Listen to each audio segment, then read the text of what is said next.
gatas, mahalaga yan. Pero inuulit ko, mas maganda yan, bata pa lang tinuturuan ng uminom ng gatas. Hindi yung pagdating mo na ng 80 at saka mo sasabihin na, uminom po kayo ng gatas para tumibay buto nyo. Kasi po, para sa akin, kung may osteoporosis na po ang isang pasyente at severe case na po, maski na painumin natin ng 1 gram na gatas sa isang araw, hindi na po titigas yung buto niyan. So yung mga low calcium intake, yan, nung bata pa lang, hindi kayo uminom ng gatas, wala ho kayong makukuhang benepisyo dyan sa pagtanda at saka kayo mag-umpisa uminom. Pangalawa, kung kayo po ay may problema sa inyong pagkain, yung mga tinatawag na eating disorders, yung mga taong anorexia, yung hindi masyadong makakain, hindi kumakain, mas mataas po yung panganib na magkaroon kayo ng osteoporosis dahil yung mababang food intake o yung tinatawag na low food intake, mababa rin po yung calcium na nai-ingest ninyo. So, yan ang dahilan kung bakit kayo nagkakaroon ng problema. Sa mga ibang babae nga na hindi kumakain ng sapat o masustansya, maaari nga po magkaroon kayo ng maagang menopause o magkaroon ng mga iba-ibang problema sa inyong buwan ng dalaw na may kinalaman po sa maling-maling pagkain. Maling-maling pagkain. Tama ba yun? Then, gastrointestinal surgery, yung mga naoperahan, halimbawa, nagkaroon po kayo ng bleeding sa inyong stomach, at kailangan po ng gastrectomy, yung tinanggal po yung portion ng inyong stomach, o tinanggal yung stomach, tinanggal yung parte ng bituka, yung sa colon, meron hong nakita mga tumor, halimbawa. Sa mga operation na may kinalaman po sa gastrointestinal, ibig sabihin sa inyong sikmura at bituka, nagkakaroon po kayo ng problema sa mga na-absorb na nutrients, kasama na po dun yung calcium.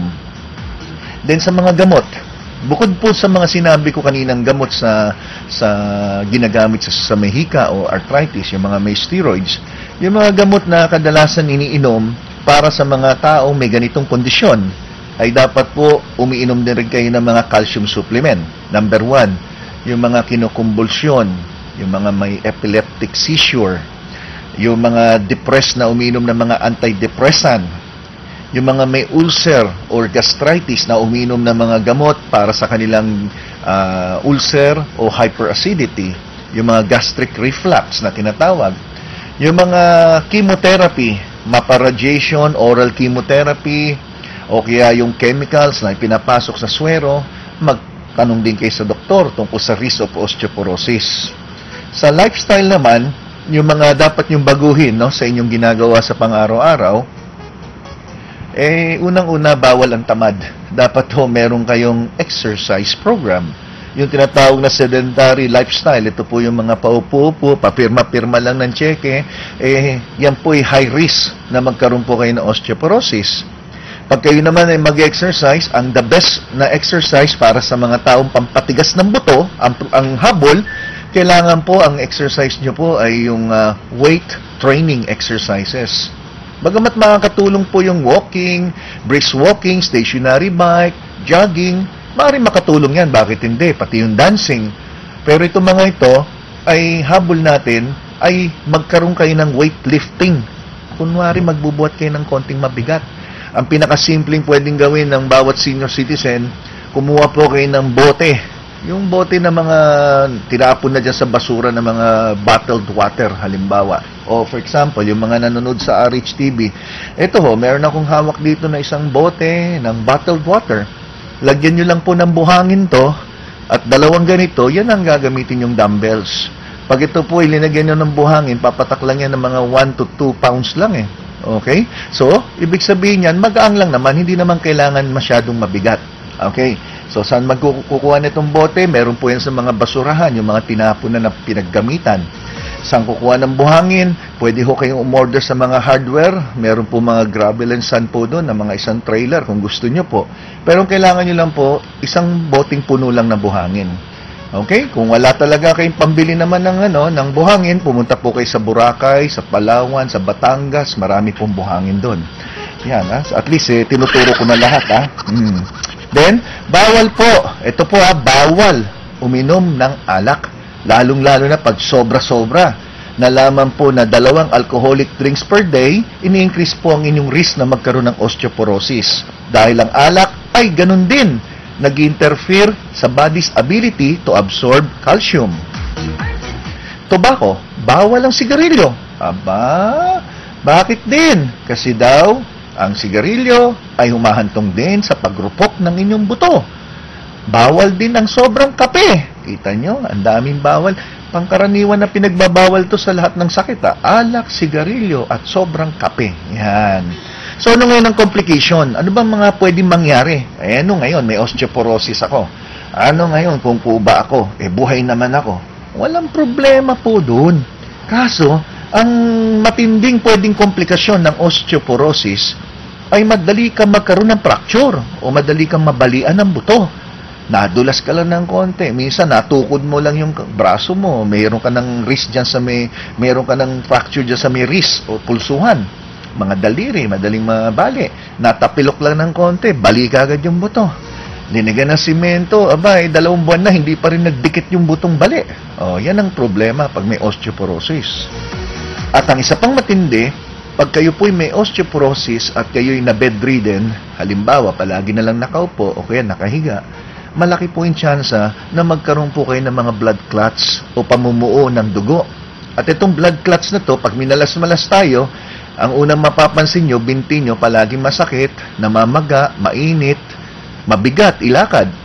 Pag itong blood clot na nandoon ay natanggal at ito'y sumama sa daluyan ng inyong dugo at ito'y napunta naman sa utak, pwede kayong magkaroon ng stroke o kaya heart attack kung sa puso naman. Yan po ang panganib. So, hindi porket osteoporosis, ay, mahinang buto, okay lang yan. Hindi pwede. Dapat gawan natin ng paraan para mapatibay ang buto at hindi naman kayo maging bedridden. Yan. So, mahalaga yan. Pagdating sa mga gamutan, ano ba mga pangkaraniwan ng gamot na binibigay ng doktor? Minsan may pasyente ako, Dok, pumunta ako sa isang doktor, binigyan ako nitong tabletang to 450 per tablet. Pero once a week lang naman iniinom. Yung isa naman, 800 per tablet.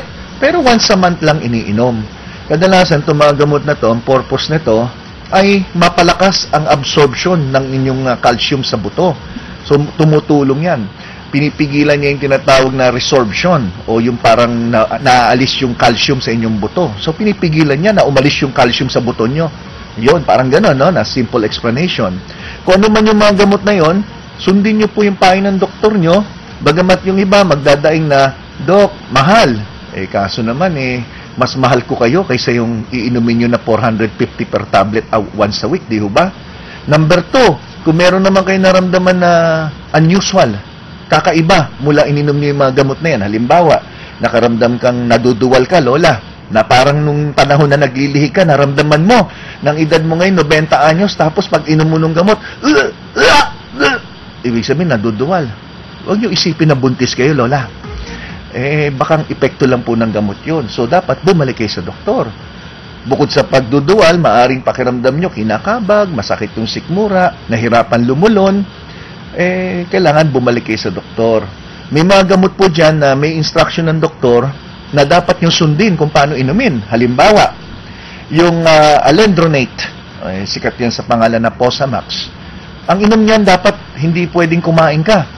Dapat inumin mo, walang laman ng tiyan. Tapos pagkainom mo, nakalagay doon sa instruction, hindi ka pwedeng umupo, hindi ka pwedeng humiga pagkatapos uminom. Abay, ba't gano'n, no? Basta gano'n nakalagay. Basta, wag daw uupo, wag daw hihiga.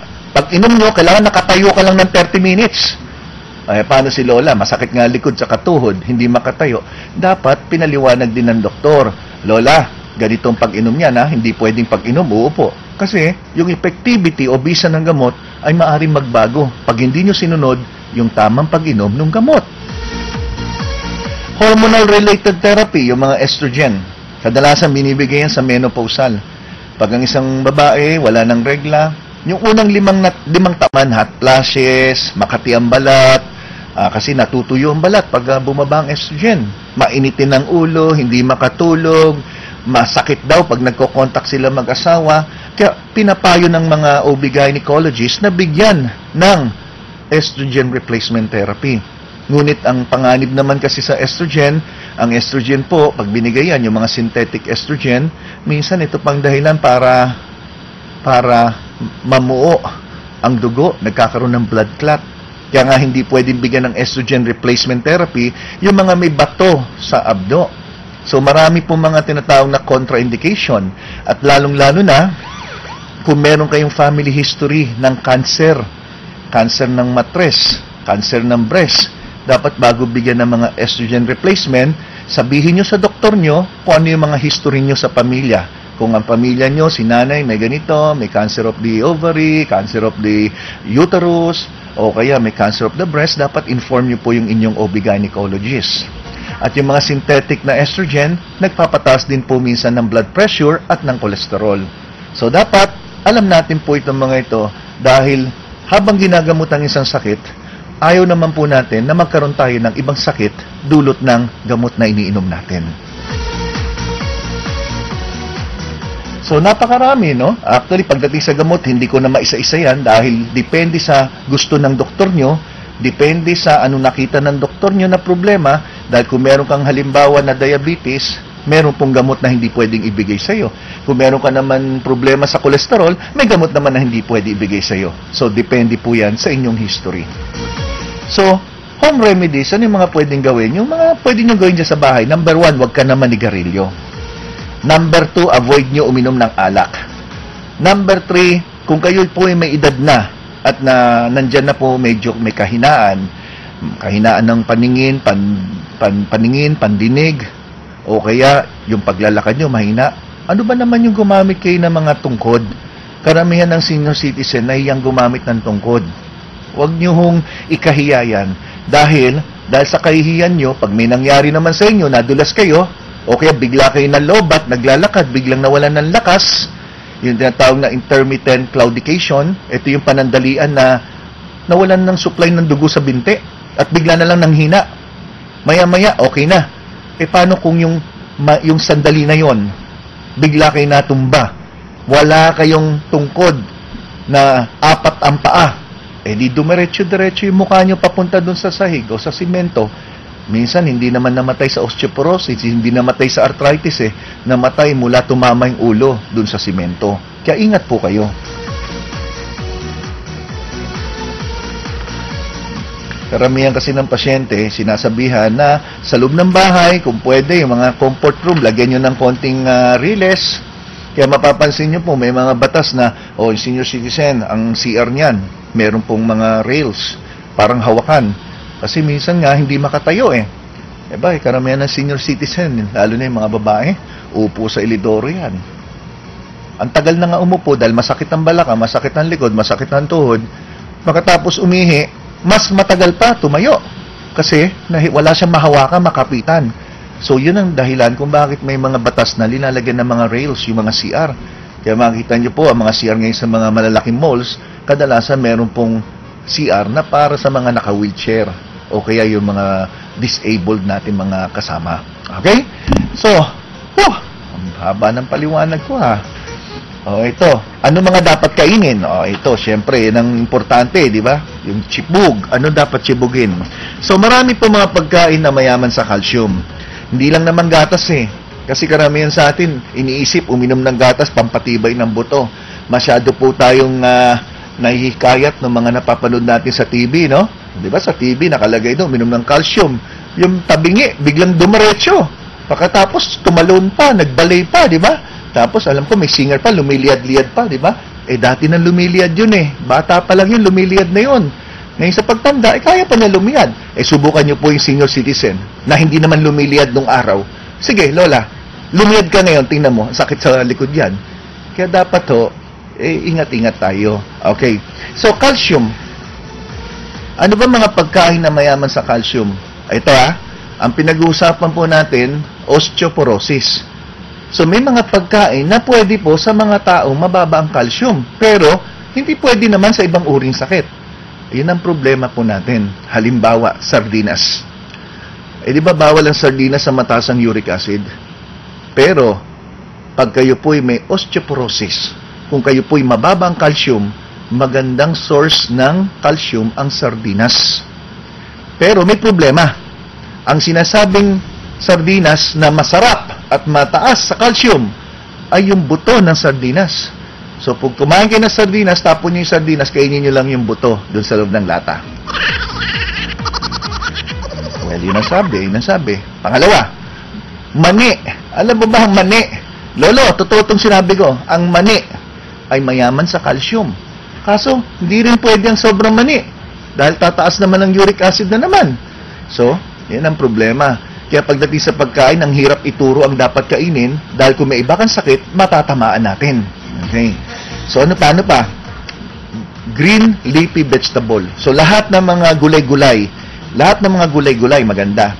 Oyster. Ano ba yung oyster sa Tagalog? Talaba. Di ba? Si Lolo, mahilig ka rin kumain ng oyster. Ang oyster, mayaman din sa calcium. Salmon. Yan. Hipon. Soybeans. Tofu. Hindi rin pwede sa mga may uric acid eh. Di ba? Oats. Yung mga kumakain ng oatmeal. Yan, may calcium din po yan. Okay? So, lahat ng green leafy vegetables, no? Ang broccoli, mayaman din po yan sa calcium. Okay? Then, kung inom kayo ng mga calcium supplement, napakaraming calcium. May calcium tinatawag na citrate, may tinatawag na calcium carbonate, may calcium lactate naman. So, napakaraming klase ng calcium. So, tingnan nyo po. Kung anong binigay na inyong doktor, sundin nyo po. Then, asparagus. Limitahan ang pagkain ng mga sumusunod. Asparagus, spinach. Dahil mataas ito sa oxalic acid na pinipigilan din ang absorption ng calcium. So, bawal ang spinach pala. Ayan. Kung kayo naninigarilyo o kaya mahilig kumain ng matatamis at maalat, iwasan po yan dahil lalong ihina ang inyong buto. Okay? Alam niyo po, ang dami po natin mga ituturo sa inyo. No? Ang problema lang kung sumusunod. Yan. Exercise, weight training exercise. Tinuro ko na yung kaninang exercise. Kuha ka lang ng bote, lagyan mo ng buhangin. Mag-ano ka lang doon, up, down, up, down, up, down lang. Ayos na po yun. Okay? So, mahalaga po itong ating tinalakay dahil naniniwala ako na sa mga senior citizen, 8 out of 10 na 60 years old and above ay maaari po magkaroon ng ganitong problema na talagang mapapansin nyo. Kaya karamihan po ng senior, mapapansin nyo ang likod, medyo kurbado ng konti. Diba? So, osteoporosis po ang tawag dyan. Sa ating pagbabalik, ikukwento ko sa inyo yung 83 years old. Ano yung napag-usapan namin? License to talk ako dahil sinabi ko, alam nyo ba, pwede ko bang i-share yan? Kasi po, marami akong mga nakikinig na mga senior citizen na baka ganyan din po ang sitwasyon sa buhay.